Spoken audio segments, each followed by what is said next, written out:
श्री शिवाय नमस्तुभ्यम। आज सुनिए सोमवार व्रत की पौराणिक कथा।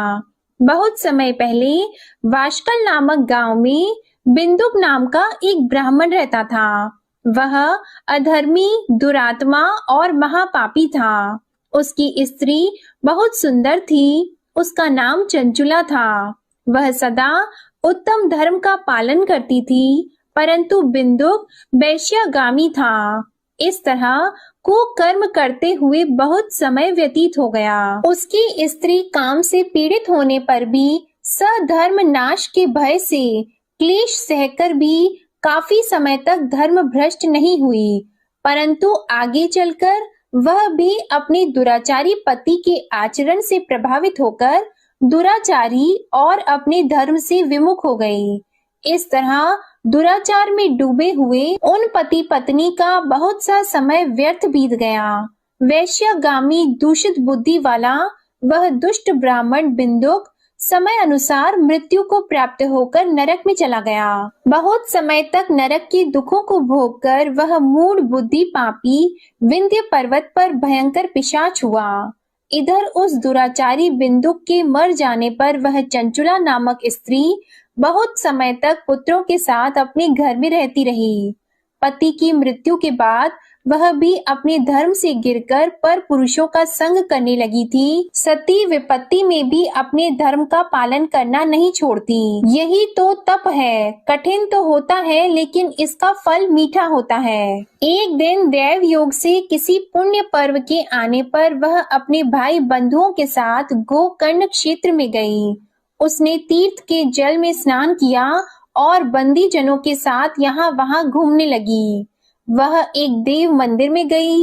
वहाँ उसने एक ब्राह्मण के मुख से भगवान शिव की परम पवित्र एवं मंगलकारी कथा सुनी। ब्राह्मण कह रहे थे कि जो स्त्रियां व्यभिचार करती हैं, वे मरने के बाद जब यमलोक जाती हैं, तब यमराज के दूत उन्हें तरह तरह से यंत्रणा देते हैं कि वे उसके कामांगों को तप्त लौह के डंडों से दागते हैं। तप्त लौह के डंडों से उसका संसर्ग कराते हैं। ये सारे दंड इतनी वेदना देने वाले होते हैं कि जीव पुकार पुकार कर कहता है कि अब वह ऐसा नहीं करेगा, लेकिन यमदूत उसे छोड़ते नहीं हैं। कर्मों का फल तो सभी को भोगना पड़ता है। देव, ऋषि, मनुष्य सभी इससे बंधे हुए हैं। ब्राह्मण के मुख से ये वैराग्य बढ़ाने वाली कथा को सुनकर चंचुला भय से व्याकुल हो गई। कथा समाप्त होने पर सभी लोग वहां से चले गए। तब कथा बांचने वाले ब्राह्मण देवता से चंचुला ने कहा, हे ब्राह्मण, धर्म को न जानने के कारण मेरे द्वारा बहुत बड़ा दुराचार हुआ है। स्वामी, मेरे ऊपर कृपा कर मेरा उद्धार कीजिए। आपके प्रवचन को सुनकर मुझे इस संसार से वैराग्य हो गया है। मुझ मूढ़ चित्त वाली पापिनी को धिक्कार है। मैं निंदा के योग्य हूँ। मैं बुरे विषयों में फंसकर अपने धर्म से विमुख हो गई थी। कौन मुझ जैसी को मार्ग में मन लगाने वाली पापिनी का साथ देगा?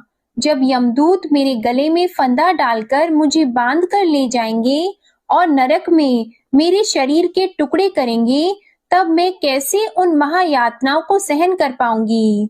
मैं सब प्रकार से नष्ट हो गई हूँ, क्योंकि अभी तक मैं हर तरह से पाप में डूबी रही हूँ। हे ब्राह्मण, आप मेरे गुरु हैं, आप ही मेरे माता पिता हैं।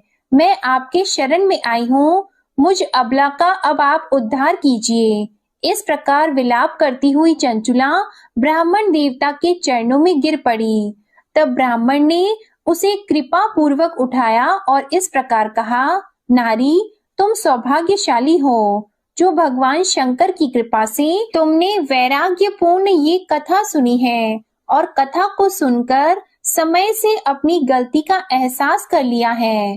तुम डरो मत और भगवान शिव की शरण में जाओ। उनकी परम कृपा से तुम्हारे सभी पाप नष्ट हो जाएंगे। मैं तुम्हें भगवान शिव की कथा सहित वह मार्ग बताऊंगा जिसके द्वारा तुम्हें सुख देने वाली उत्तम गति प्राप्त होगी। शिव कथा सुनने से तुम्हारी बुद्धि शुद्ध हो गई है और तुम्हें पश्चाताप हुआ है तथा मन में वैराग्य उत्पन्न हुआ है। पश्चाताप ही पाप करने वाले पापियों के लिए सबसे बड़ा प्रायश्चित है। जो मनुष्य अपने कुकर्म के लिए प्रायश्चित नहीं करता, वह उत्तम गति प्राप्त नहीं करता, परंतु जिसे अपने कुकृत्य पर हार्दिक पश्चाताप होता है, वह अवश्य ही उत्तम गति का भागीदार होता है। इसमें कोई शक नहीं है। शुद्ध चित्त में ही भगवान शिव और माता पार्वती का वास होता है। वह शुद्ध आत्मा पुरुष सदा शिव के पद को प्राप्त होता है। इस कथा का श्रवण सभी मनुष्यों के लिए कल्याणकारी है, अतः इसकी आराधना और सेवा करनी चाहिए। हे ब्राह्मण पत्नी, तुम अन्य विषयों से अपने मन को हटाकर भगवान शंकर की इस परम पावन कथा को सुनो। इससे तुम्हारे चित्त की शुद्धि होगी और तुम्हें मोक्ष की प्राप्ति होगी। जो मनुष्य निर्मल हृदय से भगवान शिव के चरणों का चिंतन करता है, उसकी एक ही जन्म में मुक्ति हो जाती है। यह कहकर वे ब्राह्मण चुप हो गए। उनका हृदय करुणा से भर गया। वे ध्यान में मग्न हो गए। ब्राह्मण का यह उपदेश सुनकर चंचुला के नेत्रों में आनंद के आंसू छलक आए। वह हर्ष भरे हृदय से ब्राह्मण देवता के चरणों में गिर गई और हाथ जोड़कर बोली कि मैं कृतार्थ हो गई। हे ब्राह्मण, शिव भक्तों में श्रेष्ठ स्वामिन, आप धन्य हैं। आप परमार्थदर्शी हैं और सदा परोपकार में लगे रहते हैं। साधो, मैं नरक के समुद्र में गिर रही हूँ। कृपा करके मेरा उद्धार कीजिए। जिस पौराणिक और अमृत के समान कथा की बात आपने की है, उसे सुनकर ही मेरे मन में वैराग्य उत्पन्न हुआ। उस अमृतमयी कथा को सुनने के लिए मेरे मन में बड़ी श्रद्धा हो रही है।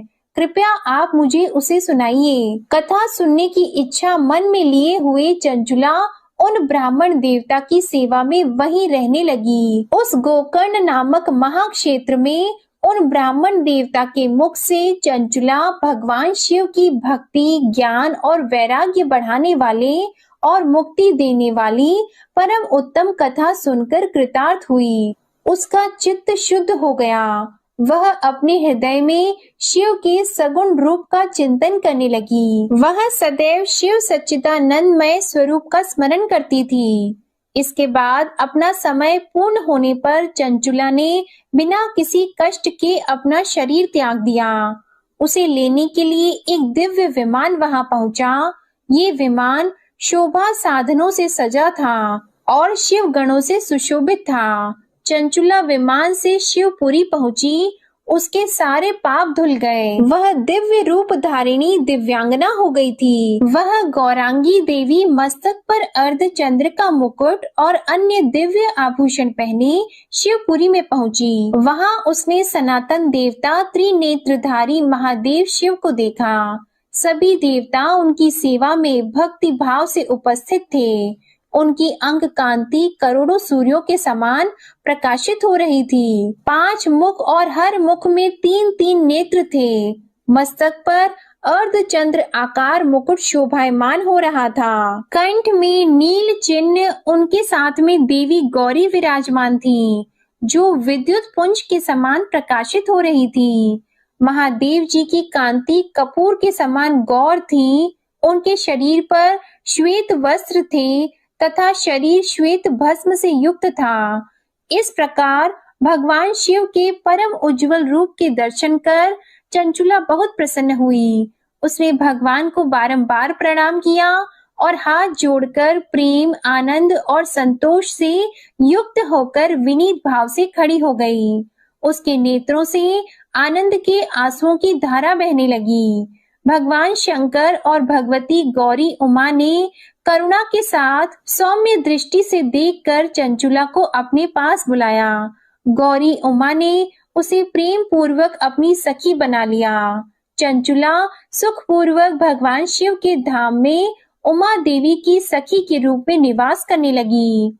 एक दिन चंचुला आनंद में मग्न उमा देवी के पास गई और दोनों हाथ जोड़कर उनकी इस स्तुति को करने लगी। हे गिरिराज नंदिनी, स्कंद माता उमा, आप सभी मनुष्यों एवं देवताओं द्वारा पूजित तथा समस्त सुखों को देने वाली हैं। आप शंभु प्रिया हैं, आप ही सगुणा और निर्गुणा हैं। हे सच्चिदानंद स्वरूपा, आप ही प्रकृति की पोषक हैं। हे माता, आप ही संसार की सृष्टि पालन और संहार करने वाली हैं। इस प्रकार सद्गति प्राप्त चंचुला देवी की स्तुति कर शांत हो गई। उसकी आंखों में प्रेम के आंसू उमड़ आए। तब शंकर प्रिया भक्त वत्सला उमा देवी ने बड़े प्रेम से चंचुला को चुप कराते हुए कहा कि सखी चंचुला, मैं तुम्हारी इस स्तुति से प्रसन्न हूँ। बोलो, क्या वर मांगती हो? तब चंचुला बोली, हे गिरिराज कुमारी, मेरे पति बिंदुक इस समय कहाँ हैं? उनकी स्थिति कैसी है, मुझे बताइए और कुछ उपाय कीजिए ताकि हम फिर से मिल सकें। हे महादेवी, मेरे पति एक शूद्र जाति वैश्या के प्रति आसक्त थे और पाप में ही डूबे रहते थे। गिरिजा बोली, बेटी, तुम्हारा पति बिंदुक पापी था। उसका अंत बड़ा भयानक हुआ। वैश्या का उपभोग करने के कारण वह मूर्ख नरक में अनेक वर्षों तक अनेक प्रकार के दुख भोगकर अब शेष पाप को भोगने के लिए विंध्य पर्वत पर पिशाच की योनि में रह रहा है और वह दुष्ट वहीं वायु पीकर रहता है और सब प्रकार के कष्ट सहता है। गौरी देवी की ये बात सुनकर चंचुला अत्यंत दुखी हो गई। फिर मन को किसी तरह स्थिर करती हुई दुखी हृदय से माँ गौरी से उसने एक बार फिर पूछा, हे महादेवी, मुझ पर कृपा कीजिए और मेरे पापी पति का अब उद्धार कीजिए। कृपा करके मुझे वह उपाय बताइए जिससे मेरे पति को उत्तम गति प्राप्त हो सके। गौरी देवी ने कहा, यदि तुम्हारा पति भगवान शिव की पुण्यमय उत्तम कथा सुने तो वह इस दुर्गति को पार करके उत्तम गति का भागी हो सकता है। अमृत के समान मधुर गौरी देवी के ये वचन सुनकर चंचुला ने दोनों हाथ जोड़कर मस्तक झुकाकर उन्हें बार बार प्रणाम किया और प्रार्थना की कि मेरे पति को भगवान शिव की कथा सुनाने की व्यवस्था कीजिए। ब्राह्मण पत्नी चंचुला के बार बार प्रार्थना करने पर शिव प्रिया गौरी देवी ने भगवान शिव की महिमा का गान करने वाले गंधर्व राज तुमरु को बुलाकर कहा, तुमरु, तुम्हारी भगवान शिव में प्रीति है। तुम मेरे मन की सभी बातें जानकर मेरे कार्यों को सिद्ध करते हो, तो मेरी इस सखी के साथ विंध्य पर्वत पर जाओ। वहां एक महाघोर और भयंकर पिशाच रहता है। पूर्व जन्म में वह पिशाच बिंदुक नामक ब्राह्मण मेरी इस सखी चंचुला का पति था। वह वैश्यागामी हो गया था। वह स्नान, संध्या आदि नित्य कर्म छोड़कर अपवित्र रहने लगा। क्रोध के कारण उसकी बुद्धि भ्रष्ट हो गई थी। दुर्जनों से उसकी मित्रता तथा सज्जनों से द्वेष बढ़ गया था। वह अस्त्र शस्त्र से हिंसा करता, लोगों को सताता और उनके घरों में आग लगा देता था। चांडालों से दोस्ती करता और वह रोज वैश्या के पास जाता था। पत्नी को त्याग कर दुष्ट लोगों से दोस्ती कर उन्हीं के संपर्क में रहता था। वह मृत्यु तक दुराचार में फंसा रहा। मृत्यु के बाद उसे पापियों के भोग स्थान यमपुरी में ले गए। वहां घोर नरकों को सहकर इस समय वह विंध्य पर्वत पर पिशाच बनकर रह रहा है और पापों का फल भोग रहा है। तुम उसके सामने परम पुण्यमयी पापों का नाश करने वाली भगवान शिव की दिव्य कथा का प्रवचन करो। इस कथा के सुनने से उसका हृदय सभी पापों से मुक्त होकर शुद्ध हो जाएगा और वह प्रेत योनि से मुक्त हो जाएगा। दुर्गति मुक्त होने पर उस बिंदुक नामक पिशाच को तुम विमान पर बिठाकर भगवान शिव के पास ले आना।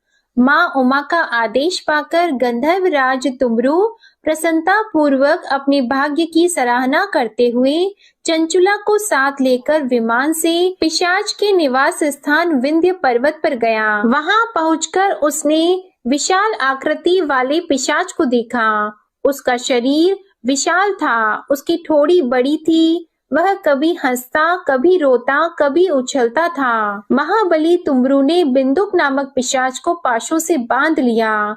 उसके पश्चात तुमरु ने कथा बांचने के लिए स्थान तलाश कर मंडप की रचना की। शीघ्र ही इस बात का पता लोगों को चल गया कि एक पिशाच के उद्धार हेतु देवी पार्वती की आज्ञा से तुमरू भगवान शिव की कथा सुनाने विंध्य पर्वत पर आया है। उस कथा को सुनने के लोभ से बहुत से देवर्षि वहां पहुंच गए। सभी को आदर पूर्वक स्थान दिया गया। पिशाच बिंदुक को पाशों में बांधकर आसन पर बिठाया गया और तब तुमरू ने परम उत्तम भगवान शिव की अमृत कथा का गान शुरू किया, जिससे सभी श्रोता कृतार्थ हो गए। परम पुण्यमयी कथा को सुनकर पिशाच सभी पापों से मुक्त हो गया और उसने पिशाच शरीर का त्याग कर दिया। शीघ्र ही उसका रूप दिव्य हो गया। उसका शरीर गौर वर्ण का हो गया। शरीर पर श्वेत वस्त्र एवं पुरुषों के आभूषण आ गए। इस प्रकार दिव्य देहधारी होकर बिंदुक अपनी पत्नी चंचुला के साथ स्वयं भी भगवान शिव का गुणगान करने लगा। उसे दिव्य रूप में देखकर सभी को बहुत आश्चर्य हुआ। उसका मन परम आनंद से परिपूर्ण हो गया। सभी भगवान महेश्वर के अद्भुत चरित्र को सुनकर कृतार्थ होकर उनका यशोगान करते हुए अपने अपने धाम को चले गए। बिंदुक अपनी पत्नी चंचुला के साथ विमान में बैठकर शिवपुरी की ओर चल दिया। महेश्वर के गुणों का गान करता हुआ बिंदुक अपनी पत्नी चंचुला और तुमरू के साथ शीघ्र ही शिव धाम पहुंच गया। भगवान शिव देवी पार्वती ने उसे अपना पार्षद बना लिया। दोनों पति पत्नी सुखपूर्वक भगवान महेश्वर एवं देवी गौरी के श्री चरणों में अविचल निवास पाकर धन्य हो गए। बोलिए उमा महेश्वर भगवान की जय। अब सुनिए भगवान शंकर की दूसरी कथा। एक धनवान साहूकार था, जिसके घर किसी प्रकार की कोई कमी नहीं थी, परंतु उसको एक दुख था। उसका कोई पुत्र नहीं था। वह इसी चिंता में दिन और रात रहता था और वह पुत्र की कामना से हर सोमवार को शिव जी का व्रत और पूजन किया करता था। सायंकाल को मंदिर में जाकर शिव जी का दीपक जलाता था। उसके भक्ति भाव को देखकर एक समय श्री पार्वती जी ने भगवान शिव जी महाराज से कहा कि वह साहूकार आपका अनंत भक्त है और सदैव आपका व्रत और पूजन बड़ी श्रद्धा से करता है। इसकी मनोकामना आप पूर्ण कीजिए। तब भगवान शिव ने कहा कि हे पार्वती, यह संसार कर्म क्षेत्र है। जैसी किसान खेत में जैसा बीज बोता है वैसा ही फल काटता है, उसी तरह से इस संसार में जैसा कर्म करते हैं वैसा ही फल मिलता है।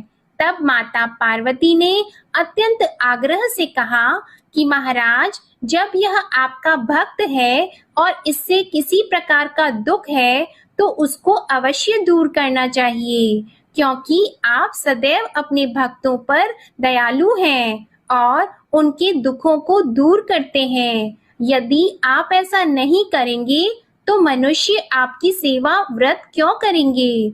माता पार्वती जी के आग्रह को देखकर भगवान भोलेनाथ कहने लगे कि हे पार्वती, इसके कोई पुत्र नहीं है, इसी चिंता से यह दुखी रहता है।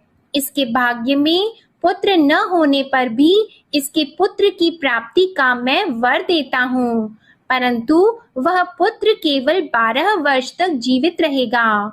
इसके पश्चात वह मृत्यु को प्राप्त हो जाएगा। इससे अधिक मैं और कुछ इसके लिए नहीं कर सकता हूँ। यह सब बातें वह साहूकार सुन रहा था। इससे उसको न कुछ प्रसन्नता हुई और न ही उसे कुछ कष्ट हुआ। वह पहले जैसे ही भगवान शिव का व्रत और पूजन करता रहा। कुछ समय व्यतीत हो जाने पर साहूकार की स्त्री गर्भवती हुई और उसे 10वें महीने में गर्भ से अति सुंदर पुत्र की प्राप्ति हुई। साहूकार के घर में बहुत खुशियां मनाई गई, परंतु साहूकार ने उसको केवल 12 वर्ष की आयु जानकर कोई अधिक प्रसन्नता प्रकट नहीं की और न ही किसी को यह भेद बताया। जब वह 11 वर्ष का हो गया तो उस बालक की माता ने उसके पिता से विवाह आदि के लिए कहा, परंतु साहूकार कहने लगा, मैं अभी इसका विवाह नहीं करूंगा और पढ़ने के लिए इसे भेजूंगा। फिर साहूकार ने अपने साले अर्थात उस बालक के मामा को बुलाकर उसको बहुत सा धन देकर कहा, तुम इस बालक को काशी में पढ़ने के लिए ले जाओ और रास्ते में जिस स्थान पर भी जाओ वहां यज्ञ करना और ब्राह्मणों को भोजन कराते जाना। वे दोनों मामा और भांजा सब जगह यज्ञ करते और ब्राह्मणों को भोजन कराते जा रहे थे। रास्ते में उनको एक शहर पड़ा। उस शहर के राजा की कन्या का विवाह था और दूसरे राजा का लड़का जो विवाह कराने के लिए बारात लेकर आया था वह एक आंख से काना था। उसके पिता को इस बात की बड़ी चिंता थी कि कहीं वर को देखकर कन्या के माता पिता विवाह में किसी प्रकार की अड़चन पैदा न कर दें। इस कारण जब उसने अति सुंदर सेठ के लड़के को देखा तो उसने मन में विचार किया कि क्यों न दरवाजे के समय इस लड़के से वर का काम चलाया जाए। ऐसा विचार करके वर के पिता ने उस लड़के और मामा से बात की तो वे दोनों राजी हो गए। फिर उस लड़के को वर के कपड़े पहनाकर और घोड़ी पर चढ़ाकर दरवाजे पर ले गए और बड़ी सुंदरता से सब कार्य संपन्न हो गए। वर के पिता ने सोचा यदि विवाह कार्य भी इसी लड़के से करा दिया जाए तो इसमें क्या बुराई है। ऐसा विचार करके लड़का और उसके मामा से कहा, यदि आप फेरों और कन्यादान का काम भी करा दें तो आपकी बड़ी कृपा होगी और हम इसके बदले बहुत सा धन देंगे। उन्होंने भी स्वीकार कर लिया और विवाह कार्य भी बहुत कुछ अच्छी तरह से हो गया।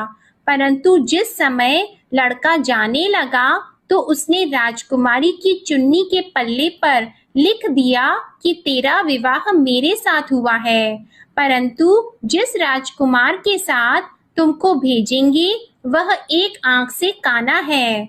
मैं तो काशी जी पढ़ने जा रहा हूँ। उस राजकुमारी ने जब अपनी चुन्नी पर ऐसा लिखा हुआ देखा तो उसने राजकुमार के साथ जाने से मना कर दिया और कहा कि ये मेरा पति नहीं है, मेरा विवाह इसके साथ नहीं हुआ, वह तो काशी जी पढ़ने गया है।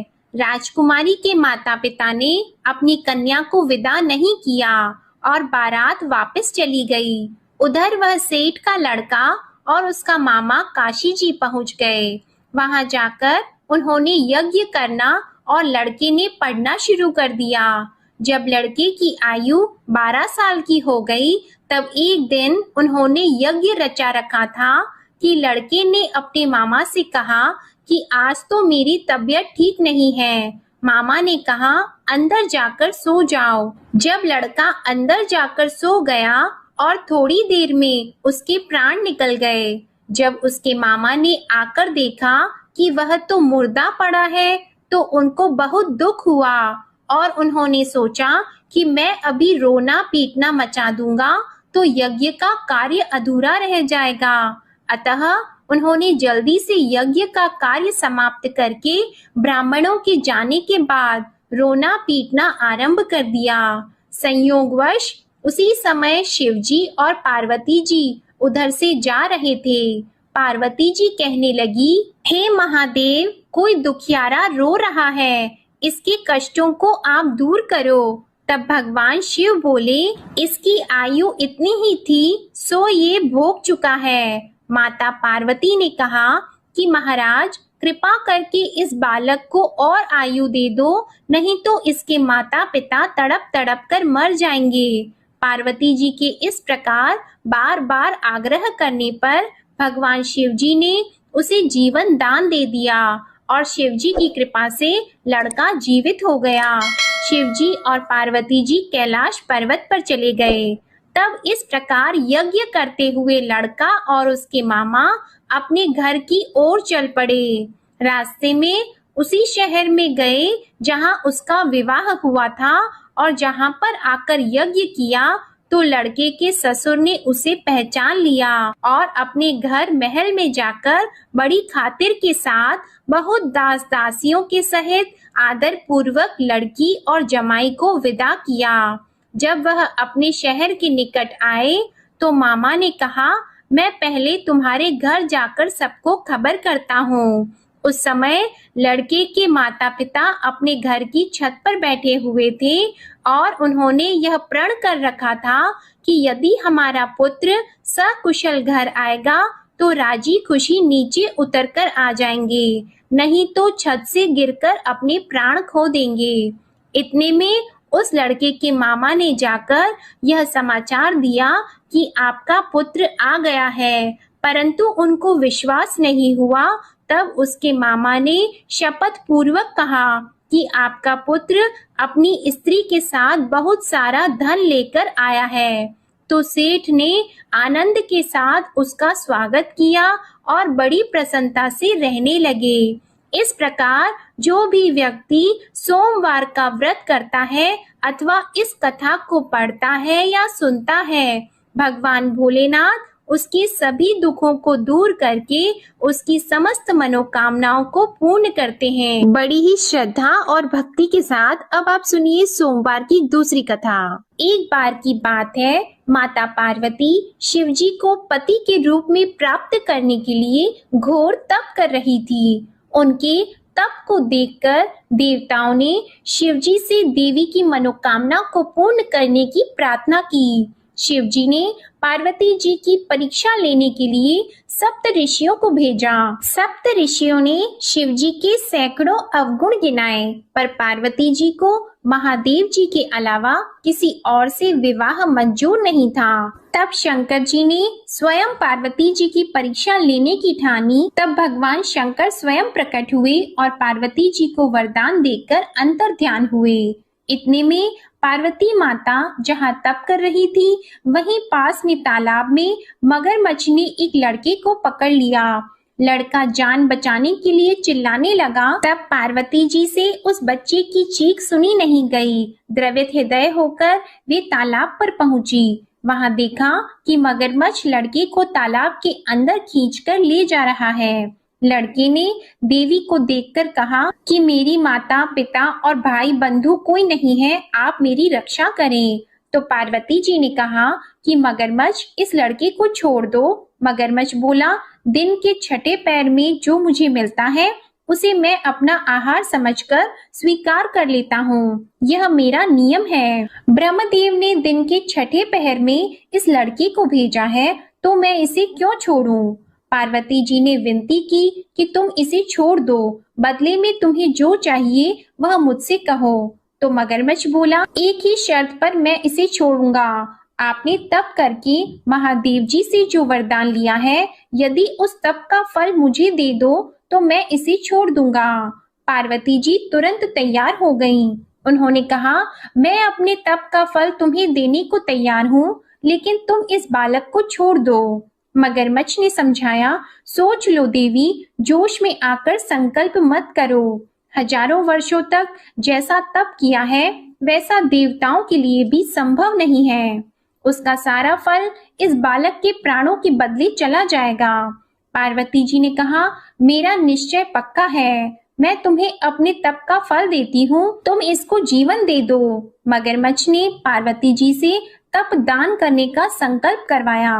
तप का दान होते ही मगरमच्छ का देह तेजी से चमकने लगा और वह बोला, हे पार्वती, ये देखो, तप के प्रभाव से मैं तेजस्वी बन गया हूँ। तुमने जीवन भर की पूंजी एक बच्चे के लिए व्यर्थ कर दी। चाहे तो अपनी भूल सुधारने का एक मौका और दे सकता हूँ। तब पार्वती जी ने कहा, हे ग्राह, तब तो मैं पुनः कर सकती हूँ, किंतु यदि तुम इस लड़के को निगल जाते तो इसका जीवन वापस नहीं मिल सकता था। देखते ही देखते वह लड़का अदृश्य हो गया और मगरमच्छ भी लुप्त हो गया।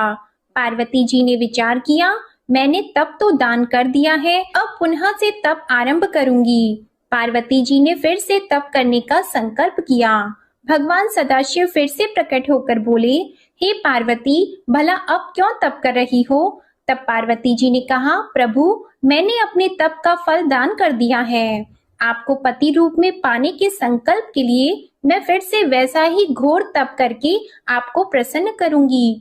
तो महादेव जी बोले, मगरमच्छ और लड़के दोनों रूपों में मैं ही था। तुम्हारा चित्त प्राणी मात्र में अपने सुख दुख का अनुभव करता है या नहीं, इसकी परीक्षा लेने के लिए मैंने ही यह लीला रची थी। अनेक रूपों में दिखने वाला मैं एक ही हूँ। मैं अनेक शरीरों से अलग निर्विकार हूँ। तुमने अपना तप मुझे ही दिया है, इसलिए अब और तप करने की कोई आवश्यकता नहीं है। देवी ने महादेव जी को प्रणाम कर प्रसन्न मन से विदा किया।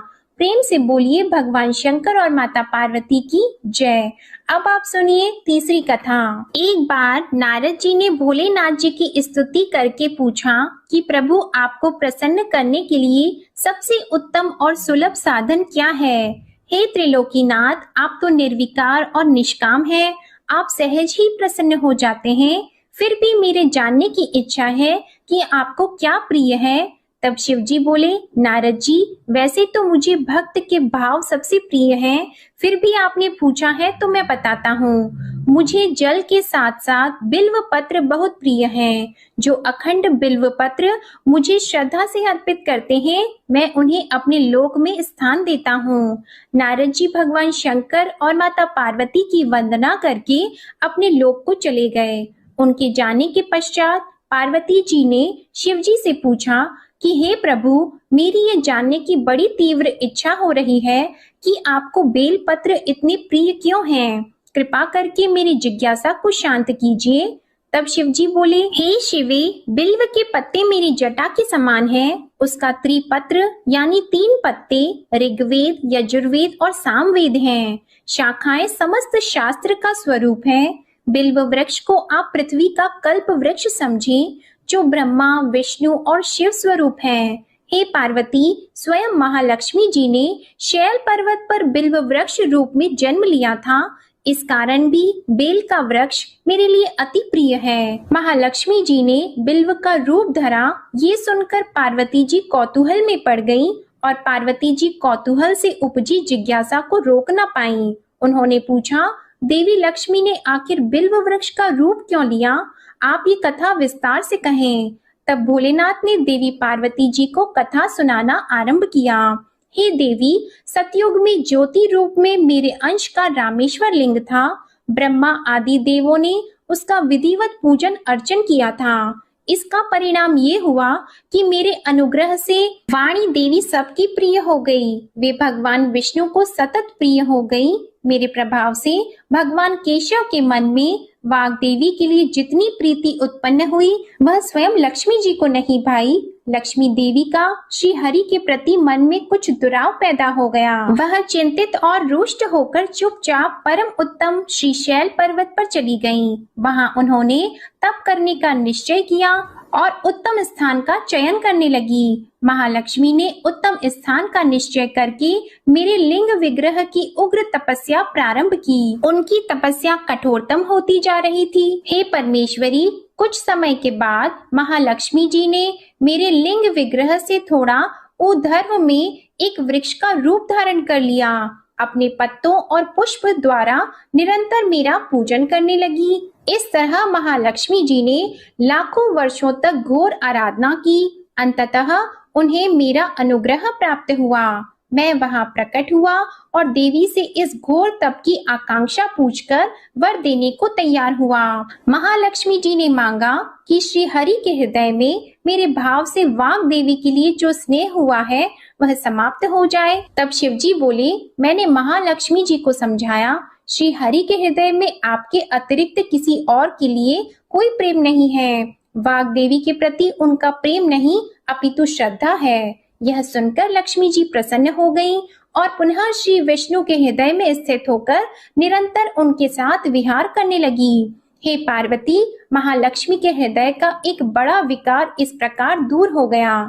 इस कारण हरिप्रिया उसी वृक्ष रूप में सर्वदा अतिशय भक्ति से भरकर यत्न पूर्वक मेरी पूजा करने लगी। हे पार्वती, इसी कारण विश्व का वृक्ष, उसके पत्ते, फल, फूल आदि मुझे बहुत प्रिय हैं। मैं निर्जन स्थान में बिल्व वृक्ष का आश्रय लेकर रहता हूँ। बेल वृक्ष को सदा सर्व तीर्थ में एवं सर्व देवमय मानना चाहिए। बिल्व पत्र, बिल्व फूल, बिल्व वृक्ष अथवा बिल्व काष्ठ के चंदन से जो मेरा पूजन करता है वह भक्त मेरा अति प्रिय है।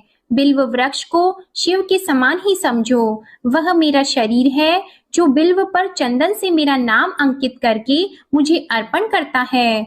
मैं उसे सभी पापों से मुक्त करके अपने लोक में स्थान देता हूँ। हे देवी, उस व्यक्ति को स्वयं लक्ष्मी जी भी नमस्कार करती है जो मेरा पूजन करते हैं। जो बिल्व मूल में प्राण छोड़ता है उसको रुद्र देह प्राप्त होता है और ऐसे मनुष्य पर सदैव ही माता लक्ष्मी की कृपा रहती है और साथ ही साथ भगवान नारायण की कृपा भी उन पर सदैव बनी रहती है। प्रेम से बोलिए भगवान शिव और माता पार्वती की जय। अब सुनिए गणेश भगवान की कथा। एक साहूकार था, उसके घर रोज एक ब्राह्मणी रोटी लेने के लिए घर आती थी। घर के अंदर घुसते ही पोल के ऊपर गजानन जी का मंदिर था। वह गणेश जी को रोटी का एक कौर हमेशा भोग लगाती थी। बहुत दिन हो गए। गणेश जी महाराज ने कहा कि यह मुझे हमेशा भोजन करवाती है, मुझे इसे कोई ना कोई उपहार जरूर देना चाहिए। गणेश जी एक दिन उसके थाली में हीरे मोती भर देते हैं। ब्राह्मणी तो थाली लेकर अपने घर आ गई और साहूकार से रोटी लेने के लिए आना बंद हो गई।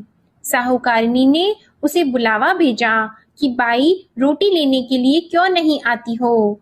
ब्राह्मणी ने कहा कि मुझ पर गणेश जी प्रसन्न हो गए। बहुत वर्ष तक रोटी लेने के लिए आ गई लेकिन अब नहीं आऊंगी। साहूकारनी मन में बहुत नाराज हुई और गणेश जी से कहा कि आप ब्राह्मणी के ऊपर प्रसन्न हुए परंतु मुझ पर प्रसन्न नहीं हुए। तब गणेश जी की मूर्ति हटाकर उसने बाहर फेंक दी। इधर सेठ जी की दुकान में धंधा पानी बंद हो गए। एक दिन सेठ जी की नजर पोल के मंदिर पर गई तो सेठानी जी को पूछा कि गणेश जी कहाँ गए। तो साहूकारनी ने कहा कि ऐसे गणेश जी का क्या करें जो ब्राह्मणी पर तो प्रसन्न हो गए लेकिन हमारे ऊपर प्रसन्न नहीं हुए। इस कारण मैंने तो गणेश जी को हटाकर फेंक दिया है। तब सेठ जी ने कहा कि यह तुमने क्या किया? मेरा तो व्यापार और धंधा चलना बंद हो गया है। गणेश जी तुमने कहाँ फेंके हैं? जल्दी बताओ, मैं उन्हें वापस लेकर आता हूँ। साहूकार जी वापस से गणेश जी को लेने के लिए गए तो गणेश जी इतने भारी हो गए कि वे उठे ही नहीं। साहूकार जी ने कहा कि मेरे से गलती हो गई है, आप मेरे घर पधारिए। गणेश जी तो और भी भारी होते गए और कहा कि मैं तो नहीं चलूंगा। पहले साहूकारनी को बुलाकर यहाँ लाओ और वह मुझसे माफी मांगेगी तो ही मैं चलूंगा। और गणेश जी ने कहा कि मुझे हमेशा सवा सेर का चूरमा करके भोजन कराओगे तो ही मैं चलूंगा। साहूकार साहूकारनी को लेकर आए और उससे माफी भी मंगवाई और सवा सेर का चूरमा चढ़ाने की हाँ भी भरी। तब साहूकार और साहूकारनी ने गणेश जी को वापस घर लाकर उन्हें पोल में बिठाया। ऐसा करने पर साहूकार का व्यापार फिर से चलने लगा।